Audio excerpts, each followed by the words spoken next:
ഇന്ത്യക്കകത്തെ 2 സംസ്ഥാനങ്ങളിൽ നിയമസഭകളിലേക്ക് നടന്ന തെരഞ്ഞെടുപ്പ്, മഹാരാഷ്ട്രയിലും ജാർഖണ്ഡിലും. അതോടൊപ്പം തന്നെ കേരളത്തിലെ 3 ഉപതെരഞ്ഞെടുപ്പുകൾ, 1 ലോകസഭയിലേക്കും 2 നിയമസഭയിലേക്കും. ആ ലോകസഭയിലേക്ക് തെരഞ്ഞെടുപ്പ് വേണ്ടി വന്നത് അവിടുത്തെ ലോകസഭ അംഗമായ രാഹുൽ ഗാന്ധി രാജിവെച്ചതുകൊണ്ടാണ്.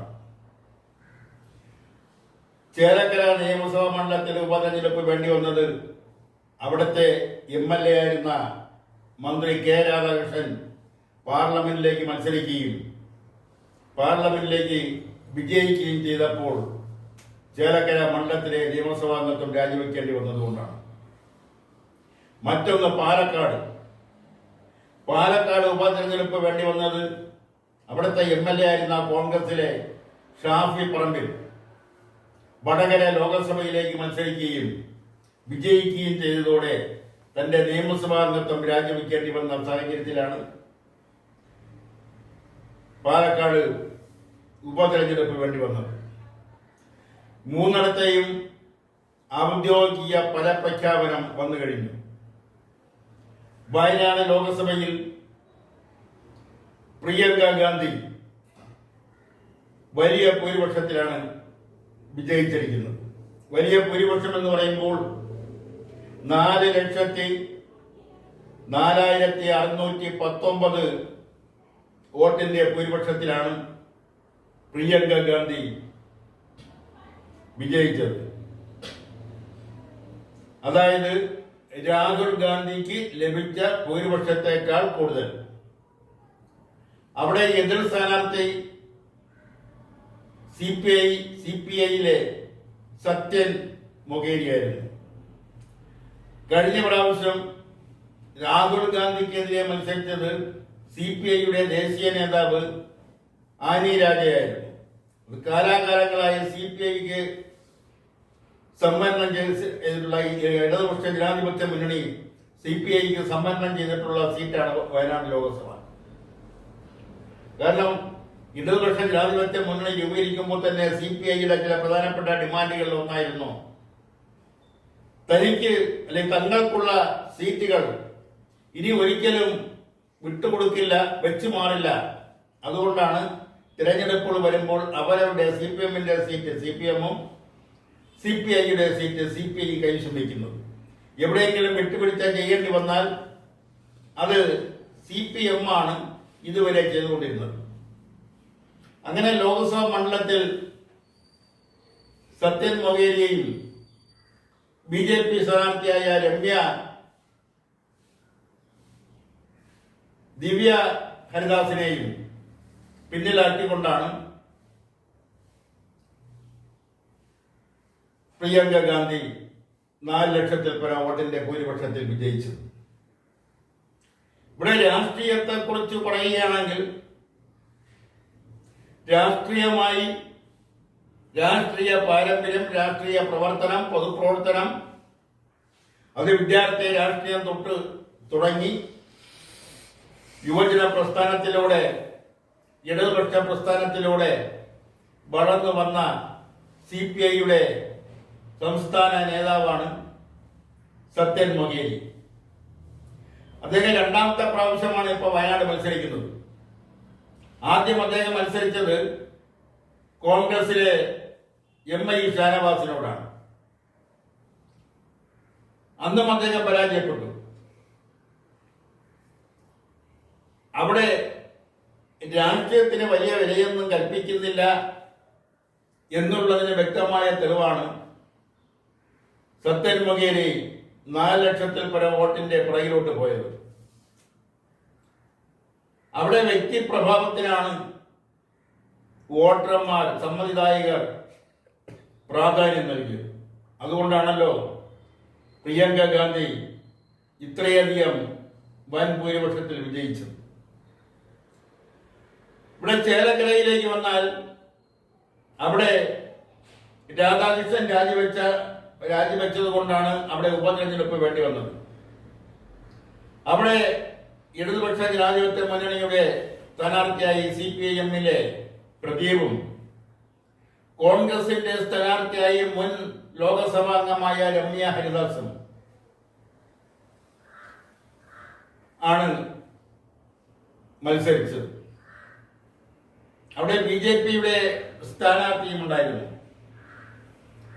എന്നാൽ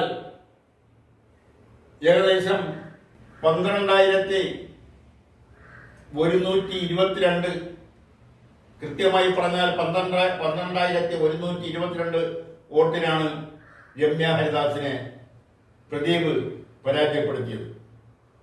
അവിടെ BJP സ്ഥാനാർത്ഥി 3ാം സ്ഥാനത്തേക്ക് പോയി എന്നതിൽ പ്രത്യേകിച്ച് ആശ്ചര്യമൊന്നുമില്ല.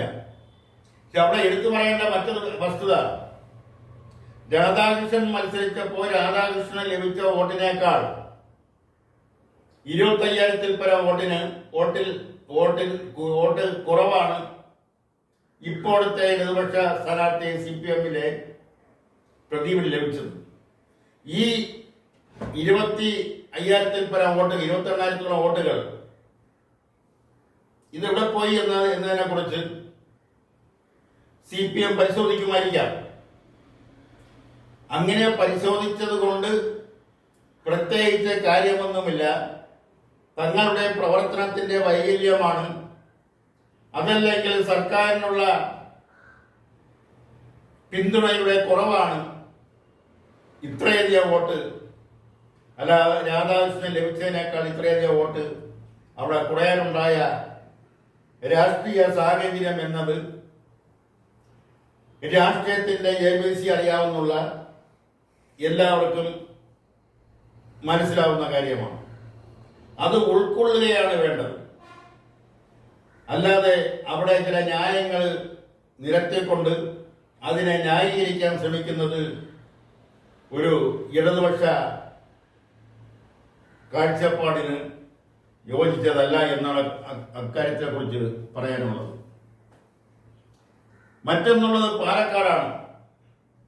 വളരെയധികം ശ്രദ്ധ പിടിച്ചു പറ്റിയ ഒരു ഉപതെരഞ്ഞെടുപ്പായിരുന്നു പാലക്കാട് നടന്നത്. ഷാഫി പറമ്പിൽ രാജിവെച്ച ഒഴിവിലേക്ക് രാഹുൽ മാങ്കുട്ടത്തിൽ എന്ന യൂത്ത് കോൺഗ്രസിന്റെ നേതാവിനെ തിരഞ്ഞെടുപ്പിൽ മത്സരിപ്പിച്ച രാഷ്ട്രീയ സാഹചര്യം. അദ്ദേഹം പത്തനംതിട്ടക്കാരനാണ്. പത്തനംതിട്ടയെന്ന് കെട്ടി ഇറക്കിയതാണെന്നുള്ള ആരോപണങ്ങളൊക്കെ ഉണ്ടായിരുന്നുവെങ്കിലും അതിനൊന്നും പ്രാധാന്യം നൽകാതെയാണ് അവിടുത്തെ സമ്മതിദായകർ രാഹുലിനെ വിജയിപ്പിച്ചത്. അതും ചെറിയ വോട്ടിന്റെ ഭൂരിപക്ഷത്തിലല്ല അദ്ദേഹം വിജയിച്ചത്. 17,907 വോട്ടിന്റെ ഭൂരിപക്ഷത്തിലാണ് രാഹുൽ മാങ്കൂട്ടത്തിൽ വിജയിച്ചത്. ഒരു നിയമസഭാ തെരഞ്ഞെടുപ്പിനെ സംബന്ധിച്ചിടത്തോളം 17,907 വോട്ട് ചെറിയ വോട്ടല്ല, ചെറിയ ഭൂരിപക്ഷമല്ല. അവിടെ പലപ്പോഴും BJP വിജയിക്കുമെന്നുള്ള ഒരു സംസാരം ഉണ്ടായിരുന്നുവെങ്കിലും അവസാന നിമിഷം വരെ വാശിയേറിയ ആ മത്സരത്തിൽ അവിടെ കോൺഗ്രസ് സ്ഥാനാർത്ഥി വിജയിച്ചു. അത് നല്ല ഭൂരിപക്ഷത്തിൽ വിജയിച്ചു. തൊട്ടടുത്ത് ഇടതുപക്ഷ ജനാധിപത്യ മുന്നണി സ്ഥാനാർത്ഥിക്ക് എത്താൻ കഴിഞ്ഞില്ല. തൊട്ടടുത്ത് നിൽക്കുന്നത് BJP സ്ഥാനാർത്ഥിയാണ്. BJPയുടെ കൃഷ്ണകുമാറാണ് തൊട്ടടുത്ത് നിൽക്കുന്നത്. അതിനും താഴെ 3ാം സ്ഥാനത്തെ അവിടുത്തെ CPM സ്ഥാനാർത്ഥി സരിന് എത്താൻ കഴിഞ്ഞുള്ളൂ. സരിന് ഇന്നലെ കഴിഞ്ഞ 1 മാസങ്ങൾക്ക് മുമ്പ് വരെ, അല്ലെങ്കിൽ 2 മാസങ്ങൾക്ക് മുമ്പ് വരെ അദ്ദേഹം കോൺഗ്രസ്സുകാരനായിരുന്നു. ആ കോൺഗ്രസ് പാളയത്തിൽ നിന്നാണ് കോൺഗ്രസുമായി അഭിപ്രായ ഭിന്നതയുണ്ടായി. ആ അഭിപ്രായ ഭിന്നത എന്ന് പറയുന്നത് സ്ഥാനാർത്ഥിത്വത്തെ ചൊല്ലിയുണ്ടായ അഭിപ്രായ ഭിന്നതയാണ്. അദ്ദേഹം ഇടതുപക്ഷ പാളയത്തിൽ വരികയും ഇടതുപക്ഷ സ്വതന്ത്രനായി അദ്ദേഹത്തെ മത്സരിപ്പിക്കുകയും അദ്ദേഹം വളരെ ഭംഗിയായി തന്നെ പരാജയപ്പെടുകയും ചെയ്തു. ഇതൊക്കെയാണ് നിയമസഭാ തെരഞ്ഞെടുപ്പിലെ വിശേഷങ്ങളെങ്കിൽ മറ്റ് സംസ്ഥാനങ്ങളിലേക്ക് കടന്നു ചെന്നാൽ മഹാരാഷ്ട്രയിൽ ബഹുഭൂരിപക്ഷം സീറ്റുകളും BJP സഖ്യം NDA കരസ്ഥമാക്കിയിരിക്കുന്നു. അവിടെ 288 സീറ്റുകളാണ് ആകെയുള്ളത്. മത്സരത്തിന്റെ അതല്ലെങ്കിൽ തെരഞ്ഞെടുപ്പിന്റെ അവസാന ചിത്രം, വിജയത്തിന്റെ അവസാന ചിത്രം, വിജയം തോൽവിയുടെയും അവസാന ചിത്രം പുറത്ത് വന്നിട്ടില്ല, വന്നുകൊണ്ടിരിക്കുന്നേ ഉള്ളൂ. എങ്കിൽ തന്നെയും 288 സീറ്റുകളിൽ 230ഓളം സീറ്റുകൾ കൈവശപ്പെടുത്തിക്കൊണ്ട് BJP മുന്നണി NDA അധികാരത്തിലേക്ക് നടന്നെടുക്കുന്നു എന്നാണ് മഹാരാഷ്ട്രയെക്കുറിച്ച് പറയാനുള്ളത്. അവിടെ ഇന്ത്യ സഖ്യത്തിന് ആകെ 50 താഴെ സീറ്റുകൾ മാത്രമാണ് ലഭിച്ചത്. മറ്റുള്ളവരെല്ലാം കൂടി 17 സീറ്റ് വരും. 17 പേരാണ് ഇതുവരെ വിജയിച്ചിട്ടുള്ളത്. അതിൽ ചെറിയ ചെറിയ മാറ്റങ്ങൾ ഇനിയും വരാം. മറ്റൊന്നുള്ള ജാർഖണ്ഡാണ്.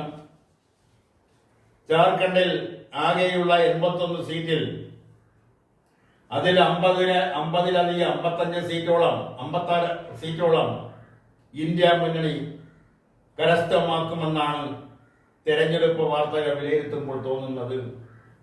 അതേസമയം NDA മുന്നണി 25-ന് താഴെ സീറ്റുകൾ, പരമാവധി വന്നാൽ 25 സീറ്റ് മാത്രമേ അവർക്ക് ലഭിക്കൂ എന്നാണ് ഈ നിമിഷം വരെ പുറത്തു വന്നിട്ടുള്ള തെരഞ്ഞെടുപ്പ് വാർത്തകൾ അവലോകനം ചെയ്താൽ മനസ്സിലാവുന്നത്. മറ്റുള്ളവർ 2 സീറ്റ് 2-3 സീറ്റിൽ വിജയിക്കുമെന്നാണ്. അവിടെ എന്തായാലും ഇപ്പോഴത്തെ സാഹചര്യത്തിൽ ഇപ്പോൾ കിട്ടിയ തെരഞ്ഞെടുപ്പ് ഫലത്തിന്റെ വിശകലനം വെച്ചുകൊണ്ട് ഇന്ത്യ മുന്നണി അവിടെ അധികാരത്തിൽ വരാനാണ് സാധ്യത. അതിനകത്തിന് മുഖ്യമന്ത്രി സ്ഥാനത്തേക്ക് വേണ്ടി പടലപ്പിണക്കങ്ങൾ ഉണ്ടാകുമോ എന്നുള്ളത് കണ്ടറിയേണ്ടിയിരിക്കുന്നു. എന്തായാലും തെരഞ്ഞെടുപ്പുകൾ മഹാരാഷ്ട്രയിലെ വൻ ഭൂരിപക്ഷത്തോടെ BJP മുന്നണി അധികാരത്തിലേക്ക് നടന്നുകൊണ്ടിരിക്കുന്നു. ജാർഖണ്ഡിൽ ഇന്ത്യ മുന്നണിയും അധികാരത്തിലേക്ക് നടന്നുകൊണ്ടിരിക്കുന്നു. കേരളത്തിലെ ഉപതെരഞ്ഞെടുപ്പുകളിൽ നിലവിലുള്ള ഉണ്ടായിരുന്ന സീറ്റുകൾ അവർ നിലനിർത്തി എന്ന് പറയുന്നതാണ് ശരി. വയനാട് ലോക്സഭ കോൺഗ്രസിന്റെ സിറ്റിംഗ് സീറ്റായിരുന്നു, അവരത് നിലനിർത്തി. ചേലക്കര CPIM-ന്റെ LDF-ന്റെ സിറ്റിംഗ് സീറ്റായിരുന്നു, അത് CPM-ഉം നിലനിർത്തി. പാലക്കാട് കോൺഗ്രസിന്റെ സീറ്റായിരുന്നു, അത് കോൺഗ്രസും നിലനിർത്തി. അതായത് അവരവരുടെ കൈവശമിരുന്ന സീറ്റുകൾ അവർ കൈവിട്ടു പോകാതെ സൂക്ഷിച്ചു.